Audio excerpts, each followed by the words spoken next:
matahari Surabaya mulai tenggelam di balik gedung-gedung tinggi, meninggalkan jejak sinar jingga yang lembut di langit barat.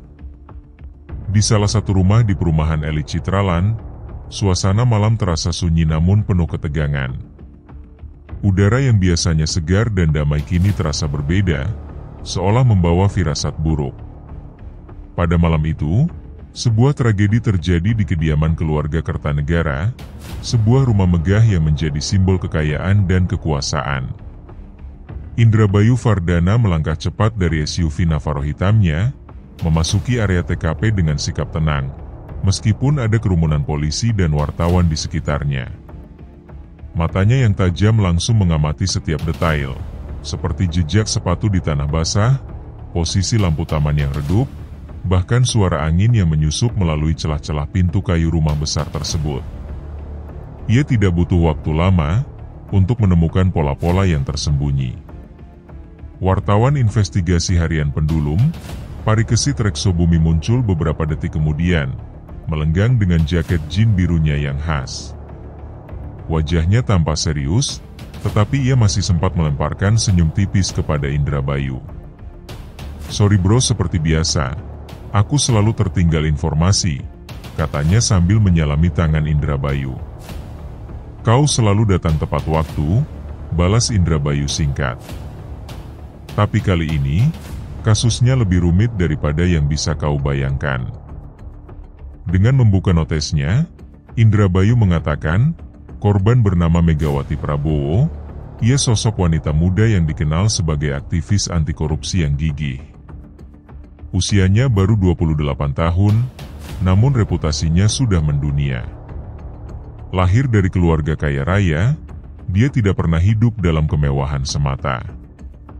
Sebaliknya, memilih berjuang melawan praktik korupsi yang merajalela di negeri ini. Ayah kandungnya, Prabowo Kertanegara, adalah pengusaha properti ternama, sementara ibunya, Rukmini Kertanegara, adalah wanita yang lemah lembut, tapi memiliki hati sekeras baja dalam menghadapi cobaan hidup. Setelah menarik nafas panjang, Indrabayu melanjutkan, hidup Megawati berubah drastis setelah ayahnya meninggal secara misterius 5 tahun lalu. Penyelidikan resmi menyebutkan, Prabowo meninggal akibat serangan jantung, tetapi Megawati yakin ada sesuatu yang tidak beres.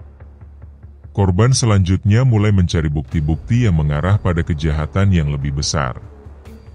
Dalam perjalanannya, dia menemukan hubungan antara kematian ayahnya dengan Joko Mulyono, seorang anggota DPR RI yang dikenal karena gaya hidup mewahnya dan rekam jejak korupsinya yang panjang. Joko Mulyono adalah suami Rukmini setelah Prabowo meninggal dunia. Dia berhasil masuk ke keluarga Kertanegara dengan janji-janji manis, tapi Megawati curiga bahwa Mulyono hanya ingin menguasai kekayaan keluarganya. Setahun setelah pernikahan mereka, Rukmini juga meninggal secara misterius. Rumor menyebutkan Mulyono berperan dalam kematian keduanya, tapi tak ada bukti kuat untuk menyeretnya ke pengadilan. Pada malam naas itu, Megawati ditemukan tewas di kamarnya. Tubuhnya tergeletak di dekat jendela yang terbuka, dengan bekas luka tusukan di leher. Tidak ada tanda-tanda perlawanan, seolah-olah dia tidak menyadari pelaku telah mendekatinya. Namun, ada sesuatu yang aneh di TKP, sebuah kalung emas berbentuk ular kecil tergeletak di samping tubuhnya. Ular itu memiliki mata merah menyala, seolah menatap siapapun yang melihatnya. Komisaris Hendro Santoso, yang hadir di lokasi, memberikan instruksi awal kepada tim forensik. "Ini kasus besar Bayu," katanya kepada Indrabayu. "Korban adalah tokoh publik, dan kami harus bekerja cepat sebelum pers membuat spekulasi liar." Indrabayu mengangguk, matanya tertuju pada kalung ular tersebut. "Kalung ini bukan milik Megawati," gumamnya pelan. Parikesit, yang mendengarnya, langsung bertanya, "Kenapa kau yakin?" "Dari cara orang-orang di keluarganya mendeskripsikan Megawati, dia tidak akan mengenakan aksesoris seperti ini," jawab Indrabayu. "Terlalu mencolok, terlalu beracun." Kata terakhirnya itu terdengar seperti bisikan, seolah-olah dia sedang merangkai teka-teki. Indrabayu dan Parikesit mulai memeriksa ruangan satu persatu. Mereka menemukan beberapa hal mencurigakan. Pertama, jejak sepatu basah yang mengarah ke kamar Megawati, tetapi tidak ada jejak kembali. Ini menunjukkan pelaku mungkin menggunakan cara lain untuk meninggalkan tempat kejadian. Kedua, menurut para saksi, beberapa hari sebelum pembunuhan, Megawati sering mengeluh tentang suara gemerisik di malam hari, seperti ular merayap di dinding. Ketiga, kalung ular yang terlihat seperti barang antik, dengan mata merah terbuat dari batu rubi asli. Sementara desainnya mencerminkan lambang keluarga atau organisasi tertentu. Keempat, di meja Megawati ditemukan surat terbuka yang belum selesai ditulis. Isinya niat untuk mengungkap kebenaran tentang kematian ayahnya dan ibunya. Surat itu ditujukan kepada media massa. Indrabayu mulai merangkai fakta-fakta. Pelaku ingin Megawati diam selamanya, katanya. Dia tahu terlalu banyak, dan dia hampir saja mengungkap rahasia besar. Tapi kenapa menggunakan kalung ular? Tanya Parikesit. Itu bukan sekadar alat pembunuhan, jawab Indrabayu. Itu pesan. Pesan jika pembunuhan ini dilakukan seseorang yang sangat dekat dengannya, seseorang yang dia percayai. Seiring dengan berjalannya penyelidikan, Indrabayu dan Parikesit mulai menemukan benang merah antara kematian Prabowo, Rukmini, dan Megawati. Bukti-bukti mengarah pada satu nama, Joko Mulyono. Namun, bagaimana cara mereka membuktikan Mulyono adalah dalang dibalik semua ini? Dan apakah mereka bisa menangkapnya sebelum dia melarikan diri? Halo para sahabat album misteri. Sebelum dilanjutkan cerita video ini, hendaknya para sahabat memberikan like dan subscribe untuk memotivasi kami membuat cerita video yang kian menarik, kian mencekam, kian mengerikan, kian mistis, dan kian misteri. Selain itu tidak lupa untuk mengklik tanda lonceng, sehingga Anda menjadi penonton pertama yang mengetahui saat kami mengupload video baru. Dan selamat menonton. Esok paginya, matahari mulai naik di langit Surabaya, tapi suasana di perumahan elit Citraland masih diselimuti kegelapan. Udara pagi yang biasanya segar kini terasa berat, seolah membawa beban misteri yang belum terpecahkan. Indrabayu dan Parikesit kembali ke lokasi TKP untuk memeriksa lebih detail setiap sudut rumah keluarga Kertanegara. Mereka tahu, waktu adalah kunci dalam kasus seperti ini. Semakin lama mereka menunda, semakin besar kemungkinan pelaku menghilangkan jejak. Saat sampai di rumah mewah lokasi pembunuhan Megawati, Indrabayu mulai dari ruang tamu. Dengan sarung tangan kulit hitamnya, ia memeriksa setiap benda yang tampak mencurigakan. Matanya tertuju pada sebuah meja kecil dengan vas bunga yang kosong. Ada air di sini, katanya sambil menyentuh dasar vas. Tapi tidak ada bunga. Kenapa? Parikesit mengangkat bahu. Mungkin seseorang mencuri bunganya sebagai souvenir, canda dia, meskipun ada suaranya tetap serius. Tidak, balas Indrabayu cepat. Lihat pola basahnya. Ini bukan karena bunga yang hilang. Seseorang menggunakan vas ini untuk sesuatu yang lain. Dia mencatat hal itu dalam buku kecilnya, lalu melanjutkan pemeriksaan. Di kamar Megawati, Indrabayu menemukan sesuatu yang lebih mencurigakan. Di belakang lemari besar, ada sebuah lubang kecil di dinding, tertutup oleh papan kayu yang longgar. Ini bukan bagian dari desain asli rumah, gumamnya. Dia menyingkirkan papan kayu tersebut, dan menemukan sebuah kotak logam kecil yang terkunci. Kotak rahasia? Tanya Parikesit, mendekat dengan rasa penasaran. "Bukan hanya rahasia," kata Indrabayu. "Ini adalah tempat penyimpanan dokumen penting." Dia meminta bantuan tim forensik untuk membuka kotak itu tanpa merusak isinya. Ketika kotak berhasil dibuka, mereka menemukan beberapa dokumen penting, rekaman transaksi ilegal, foto-foto Joko Mulyono bersama orang-orang tak dikenal, serta catatan tangan Megawati tentang hubungan antara kematian ayahnya, ibunya, dan dirinya sendiri. "Dia sudah sangat dekat dengan kebenaran," kata Indrabayu, matanya menyipit saat membaca catatan-catatan tersebut. "Dan itulah alasan dia harus mati." Sementara terduga pembunuh Megawati adalah Joko Mulyono. Ia seorang anggota DPR RI yang dicurigai sebagai salah satu pemain utama dalam jaringan korupsi besar di Indonesia. Lahir dari keluarga sederhana, ia membangun karir politiknya dengan janji-janji manis kepada rakyat, tapi di balik layar, ia adalah predator yang haus kekuasaan dan uang. Selama bertahun-tahun, ia memanfaatkan posisinya untuk melakukan praktik korupsi skala besar, termasuk penggelapan pajak, pencucian uang, dan manipulasi proyek-proyek pemerintah. Namun, kejahatannya tidak berhenti di situ.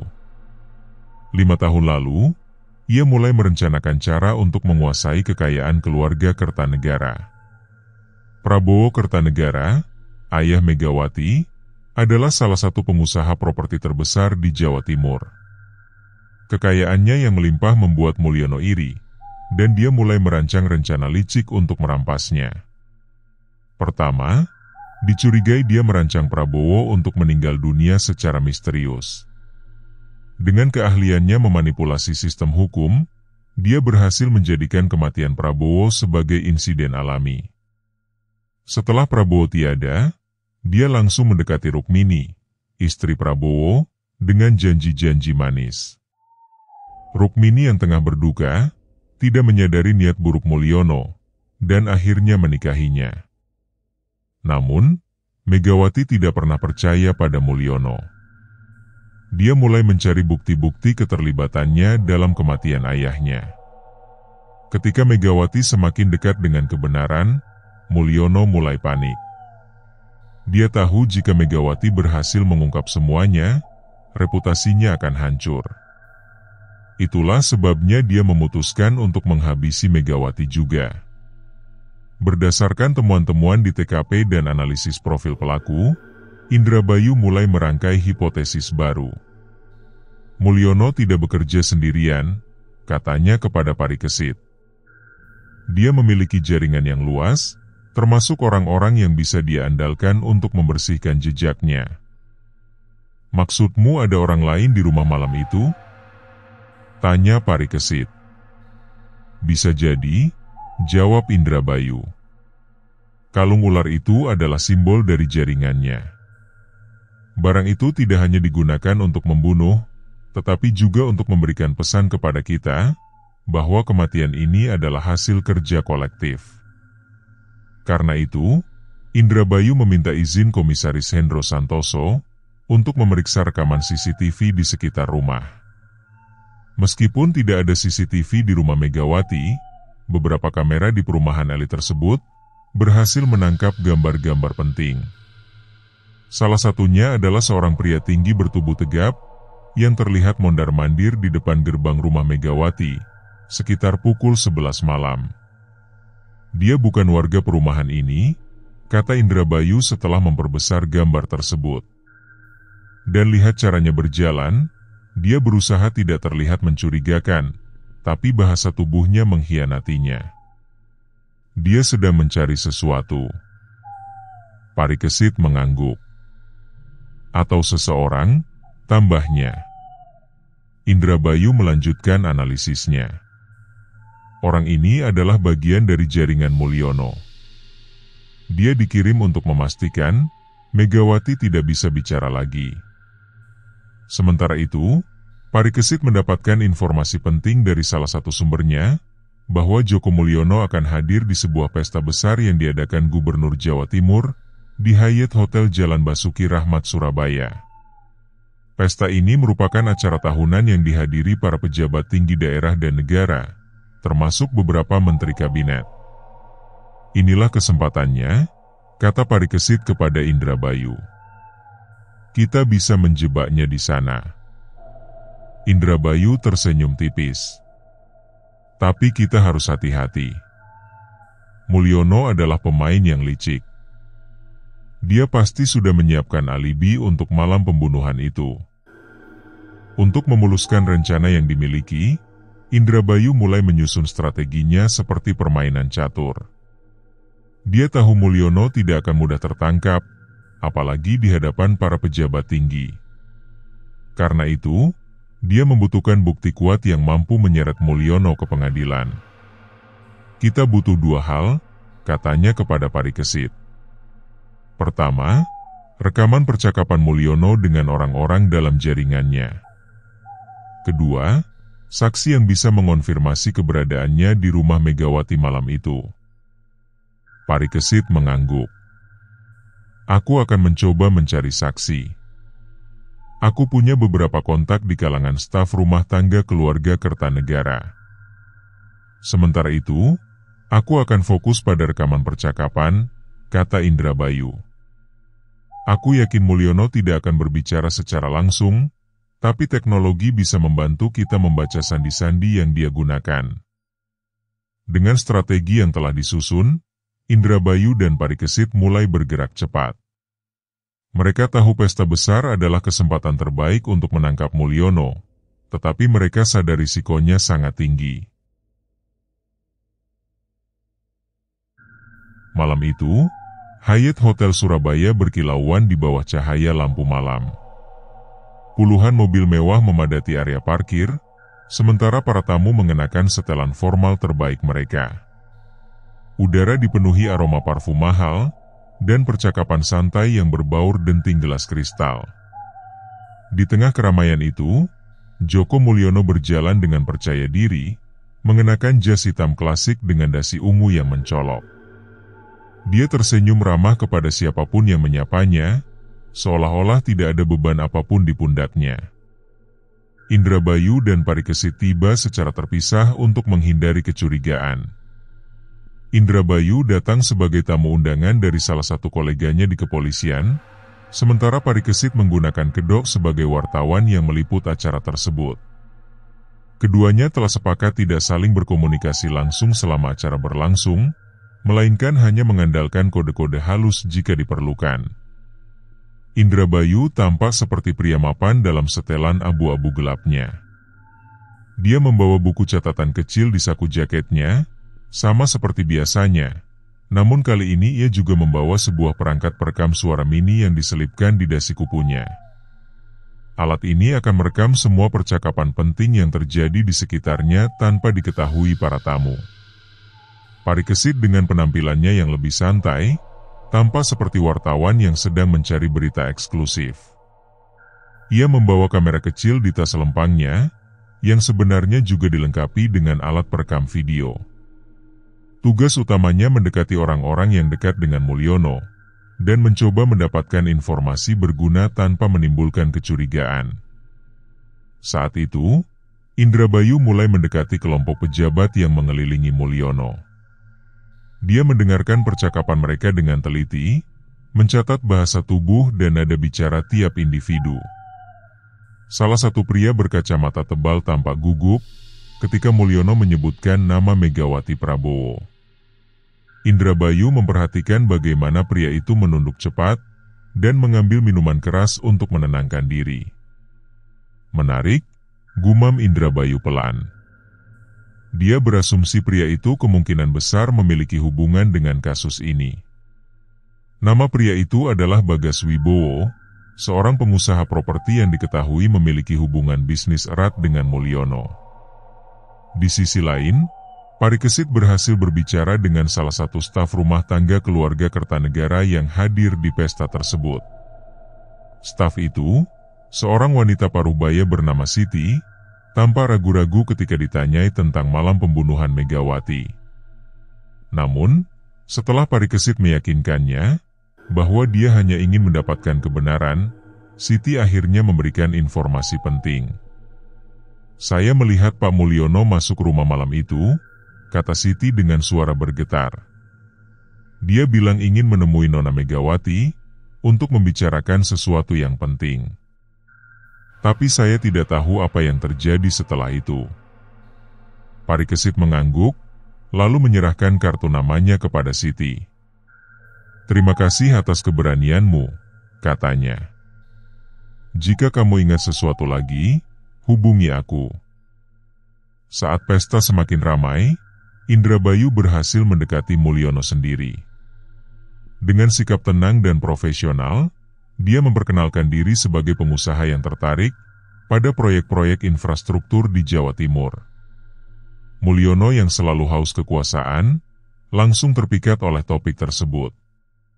"Kami sedang merencanakan proyek besar di daerah Surabaya Barat," kata Mulyono dengan nada bangga. "Ini akan menjadi investasi yang sangat menguntungkan bagi siapapun yang terlibat." Indrabayu tersenyum tipis.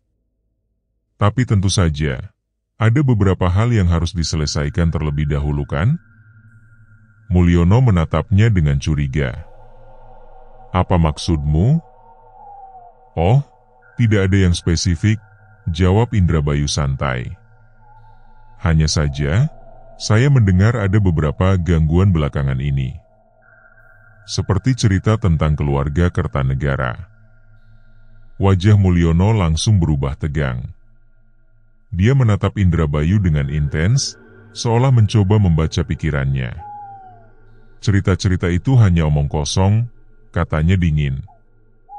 "Saya yakin Anda tidak akan mempercayai rumor murahan seperti itu." "Benarkah?" balas Indrabayu, matanya menyipit.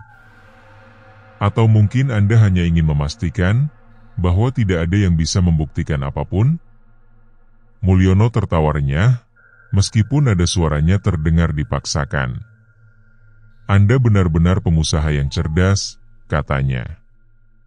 "Tapi mari kita bicarakan soal proyek tadi di lain waktu." Setelah percakapan singkat dan penuh ketegangan itu, Indrabayu segera memberi isyarat kepada Parikesit. Mereka tahu Mulyono sudah curiga, dan waktunya semakin sempit. Indrabayu menghubungi Komisaris Hendro Santoso melalui ponselnya, memberikan instruksi untuk menyiapkan tim pengamanan yang tersembunyi di sekitar hotel.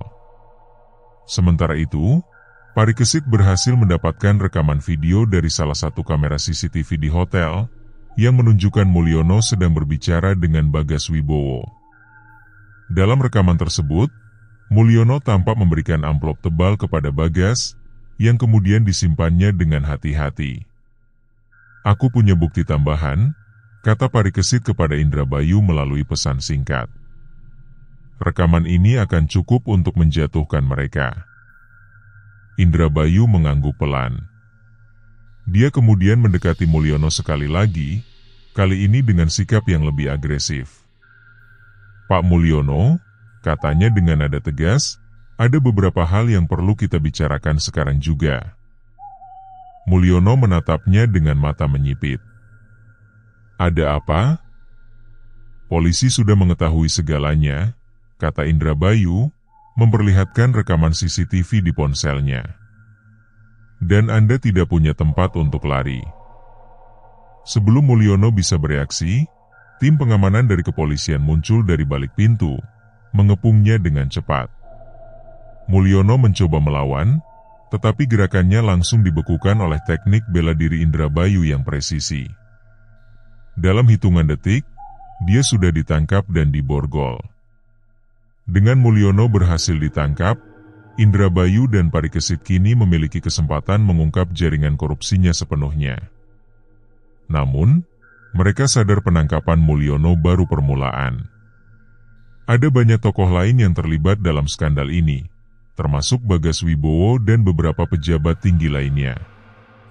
Apakah mereka bisa menyelesaikan kasus ini tanpa menimbulkan gejolak politik yang lebih besar? Dan apakah keadilan benar-benar bisa ditegakkan? Setelah penangkapan dramatis Joko Mulyono di pesta besar, suasana di Polda Jatim berubah menjadi pusat aktivitas intens. Tim forensik bekerja keras untuk menganalisis bukti-bukti yang ditemukan, sementara Indrabayu dan Parikesit mulai menyusun peta jaringan korupsi yang melibatkan Mulyono. Dari rekaman CCTV hotel hingga dokumen-dokumen rahasia dari kotak logam Megawati, setiap potongan teka-teki mulai tersusun dengan rapi. Indrabayu menghabiskan malamnya di ruang analisis, memainkan harmonika tua peninggalan ayahnya, sambil merenungkan pola-pola baru dalam kasus ini. Ini lebih besar daripada sekadar pembunuhan, katanya kepada Parikesit, yang duduk di seberang meja dengan laptop terbuka. Mulyono adalah ujung tombak, tapi ada banyak pemain lain di belakang layar. Pagi harinya, Indrabayu dan Komisaris Hendro memimpin interogasi terhadap Mulyono. Ruangan interogasi yang dingin dan minim cahaya membuat suasana semakin menegangkan. Mulyono duduk dengan santai, seolah-olah tidak ada yang bisa menggoyahkan keyakinannya.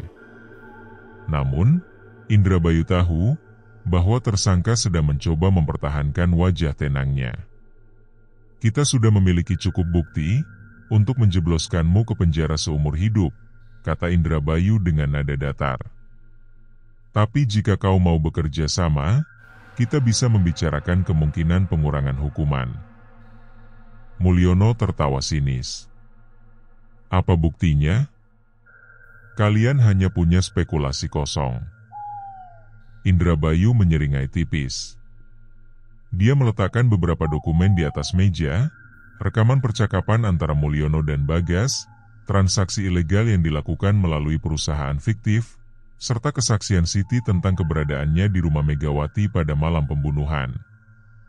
Ini cukup untuk menghancurkan karir politikmu, tambahnya. Dan jika kau tetap diam, kami akan membongkar semua nama-nama yang terlibat denganmu. Termasuk orang-orang yang selama ini melindungimu. Mata Mulyono berkedut sesaat, meskipun dia berusaha menyembunyikannya. Dia akhirnya menghela napas panjang. Baiklah, katanya pelan. Aku akan bicara. Tapi hanya jika kalian janji tidak akan bocor ke media sampai aku aman. Komisaris Hendro mengangguk. Kami butuh informasi, bukan sensasi. Dengan hati-hati, Mulyono mulai mengungkapkan jaringan korupsinya. Dia menjelaskan kematian Prabowo Kertanegara 5 tahun lalu adalah hasil kerja kolektif antara dirinya dan seorang dokter bernama Dr. Andika Hartawan. Mereka menggunakan metode racun yang sulit terdeteksi, membuat kematian Prabowo seperti serangan jantung alami. Setelah Prabowo meninggal, Mulyono langsung mendekati Rukmini, istri Prabowo, dengan janji-janji manis. Namun, ketika Megawati mulai mencurigai keterlibatannya dalam kematian ayahnya, Mulyono harus bertindak cepat.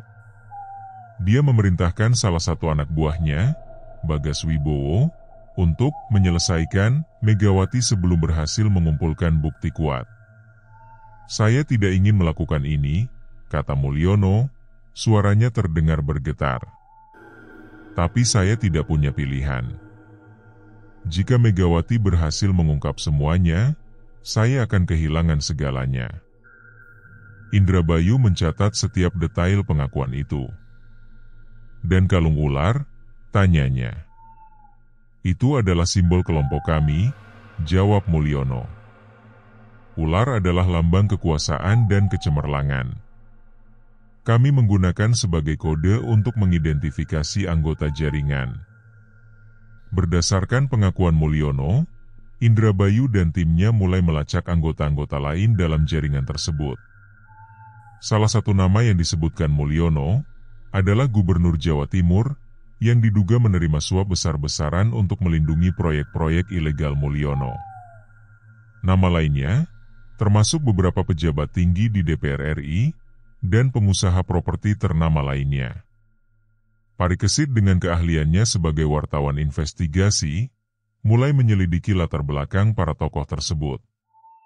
Ia menemukan beberapa di antaranya memiliki hubungan bisnis dengan Mulyono, melalui perusahaan-perusahaan fiktif yang digunakan untuk mencuci uang hasil korupsi. Ia juga menemukan bukti transfer dana mencurigakan ke rekening-rekening luar negeri.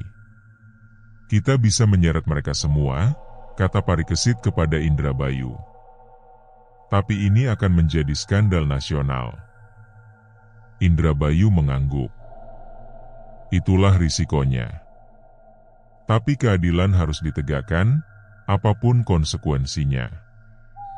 Namun, semakin dalam mereka menggali, semakin besar ancaman yang mereka hadapi. Salah satu sumber Parikesit ditemukan tewas secara misterius di apartemennya dengan catatan ancaman yang ditinggalkan di meja kerjanya. Sementara itu, Indrabayu mulai menerima telepon ancaman anonim, memperingatkannya untuk berhenti menyelidiki kasus ini. Kau tahu siapa yang berada di balik ancaman ini kan? Tanya Parikesit, khawatir. Tentu saja, jawab Indrabayu, matanya menyipit. Mereka takut. Dan ketakutan adalah senjata terbaik kita. Pagi hari di kantor redaksi harian Pendulum terasa berbeda. Parikesit Reksobumi duduk di mejanya, menatap layar laptop dengan ekspresi tegang. Di sebelahnya, secangkir kopi sudah dingin tak tersentuh. Ia baru saja menerima sebuah paket tanpa pengirim yang mencurigakan. Isinya foto-foto dirinya sedang menyelidiki kasus Mulyono, lengkap dengan lokasi dan waktu pengambilan gambar. Di bagian belakang salah satu foto tertulis pesan singkat, berhenti sebelum terlambat. Parikesit memperlihatkan paket tersebut kepada Indrabayu melalui panggilan video. Ini bukan sekadar ancaman biasa, kata Indrabayu setelah melihat isi paket itu. Mereka mengawasimu. Aku tahu, balas Parikesit, suaranya terdengar lebih serius dari biasanya. Tapi aku tidak akan mundur. Kita sudah terlalu jauh untuk berhenti sekarang. Indrabayu mengangguk. Kita harus lebih hati-hati. Mulai sekarang, kita tidak bisa bekerja sendiri-sendiri. Jangan pergi kemanapun tanpa memberitahuku. Sementara itu, tim kepolisian yang dipimpin Komisaris Hendro mulai memindahkan para saksi penting ke tempat aman. Siti, staf rumah tangga keluarga Kertanegara yang memberikan kesaksian tentang keberadaan Mulyono di rumah Megawati saat malam pembunuhan, menjadi prioritas utama. Wanita parubaya itu tampak ketakutan saat diminta pindah ke Safe House. Jangan khawatir Bu Siti, kata Indrabayu, mencoba menenangkan. Kami akan melindungi Anda. Tapi Anda harus percaya pada kami. Siti mengangguk pelan. Aku hanya ingin ini semua cepat selesai, katanya lirih. Aku tidak ingin ada lagi korban seperti Nona Megawati. Malam itu, Indrabayu mendapatkan informasi bahwa Bagas Wibowo sedang berada di sebuah gudang tua di pinggiran Surabaya. Dengan persetujuan Komisaris Hendro, Indrabayu dan Parikesit memutuskan melakukan penyergapan diam-diam. Gudang itu gelap dan sunyi, hanya diterangi cahaya bulan yang masuk melalui celah-celah atap. Indrabayu bergerak dengan hati-hati, menggunakan teknik siluman yang dikuasai selama bertahun-tahun. Parikesit mengikuti di belakangnya, siap dengan kamera kecil untuk merekam segala sesuatu yang terjadi. Di dalam gudang, mereka menemukan Bagas sedang berbicara dengan dua orang pria lainnya. Salah satu dari mereka tampak membawa tas besar yang mencurigakan. Indrabayu mengenali pria itu sebagai salah satu kurir uang tunai dalam jaringan Mulyono. Kita tunggu sampai mereka lengah, bisik Indrabayu kepada Parikesit. Kita butuh bukti langsung. Namun, rencana mereka terganggu ketika salah satu pria melihat bayangan mereka di dinding. Ada orang di sini, teriaknya. Dalam hitungan detik, suasana berubah menjadi kacau. Indrabayu dan Parikesit segera beraksi. Indrabayu dengan cepat melumpuhkan dua pria, dengan teknik Aikido yang presisi, sementara Parikesit berhasil merebut tas besar yang dibawa kurir tersebut. Sementara, Bagas mencoba melarikan diri melalui pintu belakang. "Biarkan aku mengejarnya," teriak Parikesit. "Tidak, biar aku yang urus dia," balas Indrabayu. "Kamu periksa isi tasnya." Parikesit membuka tas besar itu dengan hati-hati. Di dalamnya, terdapat berkas-berkas penting yang berisi daftar nama-nama pejabat tinggi dan pengusaha yang terlibat dalam jaringan korupsi Mulyono. Ada juga USB drive yang berisi rekaman transaksi ilegal senilai triliunan rupiah. "Ini jackpot," kata Parikesit melalui radio komunikasi kepada Indrabayu. "Kita punya cukup bukti untuk menjatuhkan seluruh jaringan ini." Sementara itu, Indrabayu berhasil mengejar Bagas hingga ke sebuah gang sempit. Pria itu mencoba melawan dengan pisau, tetapi Indrabayu dengan mudah melumpuhkannya menggunakan teknik ninjitsu. Bagas roboh dengan napas tersengal-sengal, dan Indrabayu segera menyeretnya kembali ke gudang. "Kalian tidak akan lolos," desis Bagas, wajahnya penuh kemarahan. "Kami sudah melampaui titik itu," balas Indrabayu dingin. "Kau hanya membuat semuanya lebih buruk bagi dirimu sendiri." Setelah penangkapan Bagas dan pengumpulan bukti-bukti baru, kasus mulai memasuki tahap akhir. Tim kepolisian segera mempersiapkan dokumen-dokumen untuk diserahkan kepada pengadilan. Nama-nama besar yang terlibat dalam jaringan korupsi mulai terungkap ke publik, meskipun ada upaya keras dari beberapa pihak untuk menekan media agar tidak memberitakan hal tersebut. Parikesit dengan dukungan penuh dari redaksi Pendulum, memutuskan menerbitkan artikel eksklusif yang mengungkap seluruh skandal ini. "Ini demi Megawati," katanya kepada Indrabayu.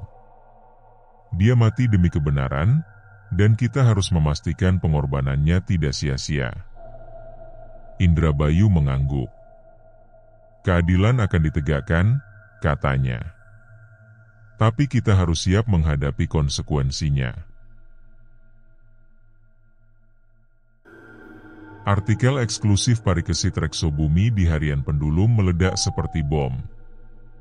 Judul headline, "Jaringan korupsi miliaran rupiah di balik pembunuhan aktivis anti korupsi," menjadi topik utama di seluruh media massa nasional. Nama-nama besar yang disebutkan dalam artikel itu, termasuk Gubernur Jawa Timur, beberapa anggota DPR RI, dan pengusaha properti ternama, segera menjadi sorotan publik. Tidak hanya itu, dokumen-dokumen yang disita dari tas misterius di gudang tua juga mulai menyebar melalui jejaring media sosial, memicu kemarahan luas di kalangan masyarakat. Indrabayu duduk di ruang kerjanya, memainkan harmonika tua sambil mendengarkan berita-berita terkini di televisi. Wajahnya tampak tenang, meskipun tahu skandal ini akan membawa konsekuensi besar bagi dirinya dan Parikesit. "Ini baru permulaan," katanya pelan kepada Parikesit, yang baru saja masuk ruangan dengan wajah lelah namun puas. "Kita berhasil membuat mereka gemetar," kata Parikesit, melemparkan sebuah koran ke atas meja. Di halaman depan, foto-foto para tersangka utama jaringan korupsi terpampang jelas, lengkap dengan analisis rinci tentang peran mereka dalam kasus ini. "Tapi kita belum selesai." Indrabayu mengangguk. "Kita harus tetap waspada. Mereka tidak akan tinggal diam." Benar saja, beberapa jam setelah artikel itu diterbitkan, tekanan mulai datang dari berbagai arah. Beberapa pejabat tinggi yang disebutkan dalam artikel itu mencoba menggunakan pengaruh mereka untuk menekan Polda Jatim agar menghentikan penyelidikan. Ada laporan beberapa anggota dewan mengadakan pertemuan rahasia untuk merancang strategi melindungi diri mereka sendiri. Namun, ancaman yang lebih serius datang dalam bentuk serangan fisik. Malam itu, SUV Navaro hitam milik Indrabayu ditemukan rusak parah di tempat parkir kantor polisi.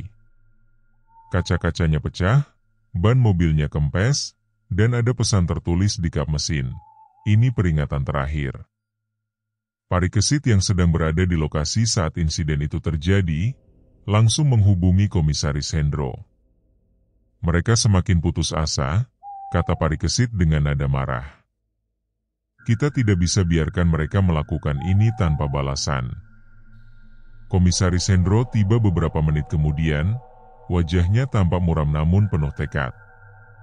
Kita harus melindungi Indrabayu dan kamu dengan segala cara, katanya tegas. Saya sudah menghubungi tim pengamanan khusus untuk menjaga kalian semua. Beberapa minggu kemudian, sidang pertama kasus ini dimulai di Pengadilan Negeri Surabaya. Ruang sidang dipenuhi wartawan, aktivis anti korupsi, dan masyarakat umum yang ingin melihat keadilan akan ditegakkan. Joko Mulyono, Bagas Wibowo, dan beberapa tersangka lainnya duduk di kursi terdakwa. Wajah mereka tegang namun coba menyembunyikan ketakutan. Indrabayu dan Parikesit hadir sebagai saksi kunci dalam persidangan. Ketika giliran Indrabayu memberikan kesaksian, dia berbicara dengan nada tegas dan penuh keyakinan.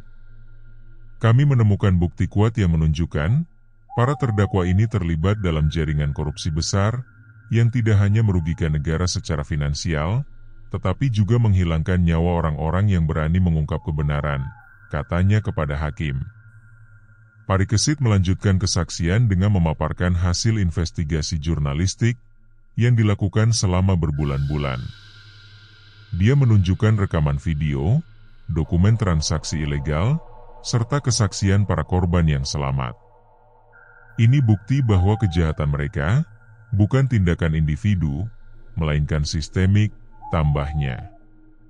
Para terdakwa tampak semakin gelisah, terutama ketika hakim mulai mempertanyakan alibi mereka satu persatu. Beberapa di antaranya mencoba saling menyalahkan untuk melindungi diri sendiri. Di tengah persidangan yang berlangsung panas, Indrabayu dan Parikesit menghadapi tantangan terbesar mereka, seorang pengacara terkenal yang disewa para tersangka. Pengacara itu mencoba memutarbalikkan fakta dengan menyerang integritas Indrabayu dan Parikesit, menuduh mereka memalsukan bukti demi kepentingan pribadi. Apakah Anda yakin bukti-bukti ini sah? Tanya pengacara itu dengan nada sinis. Ataukah ini hanya upaya untuk mencemarkan nama baik klien kami? Indrabayu tersenyum tipis. Dia kemudian meminta izin hakim untuk menunjukkan salah satu barang bukti yang belum pernah dipublikasikan sebelumnya. Rekaman CCTV yang menunjukkan para tersangka sedang melakukan pertemuan rahasia di sebuah hotel mewah. Dalam rekaman itu, terlihat jelas bagaimana mereka merancang rencana menyingkirkan Megawati Prabowo. Rekaman ini tidak hanya membuktikan keterlibatan mereka dalam pembunuhan, tetapi juga menunjukkan mereka bekerja sebagai sebuah sindikat, kata Indrabayu dengan nada dingin. Dan jika Anda masih ragu, saya punya lebih banyak lagi. Ruangan sidang hening sesaat.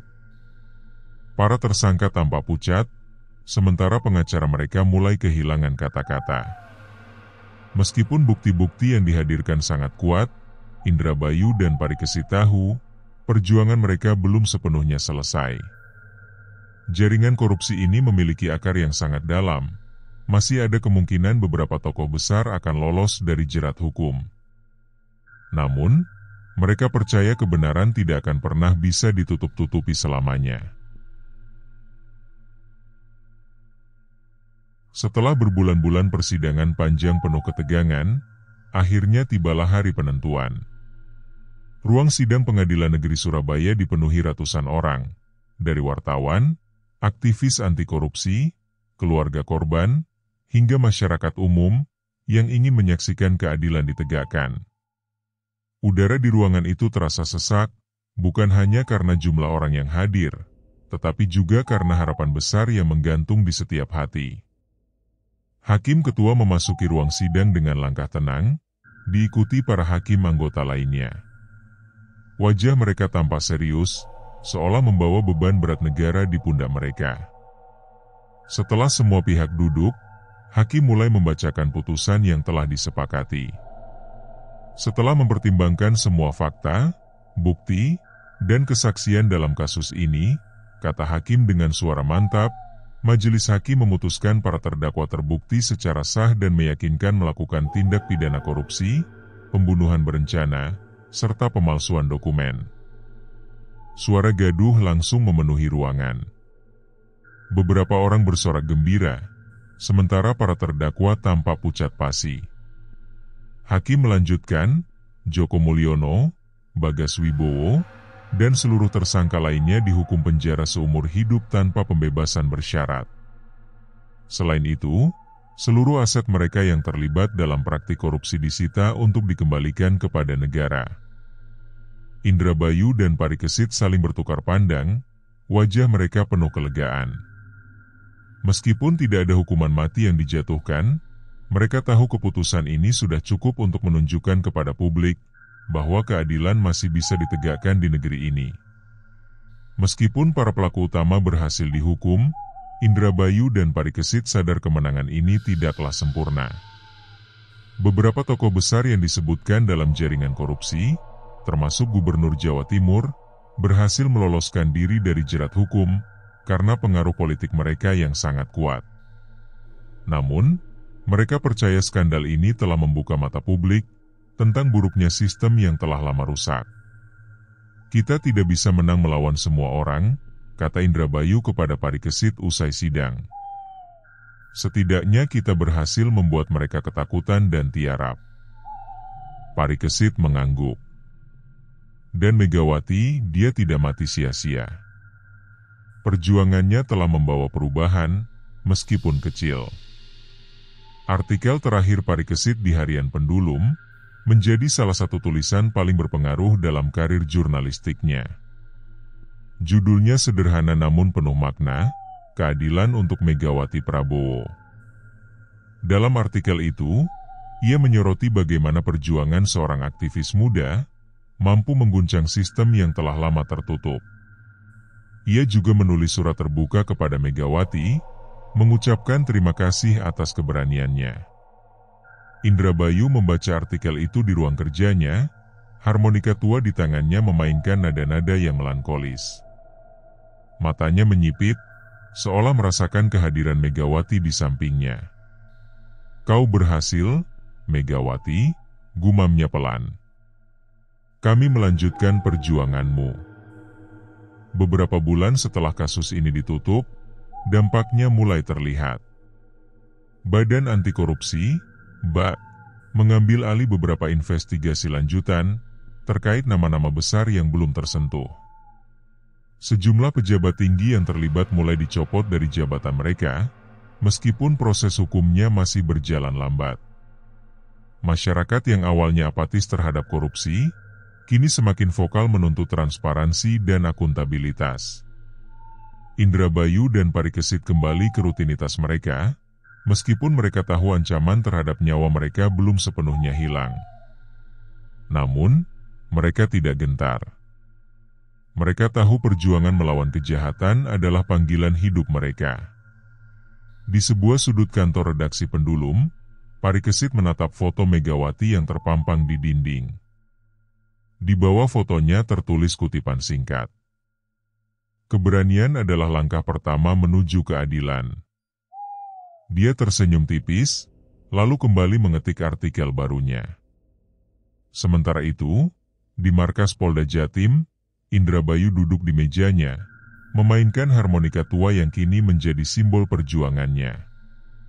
Matanya tertuju pada sebuah kalimat yang ia tulis di buku catatannya, setiap kejahatan meninggalkan jejak.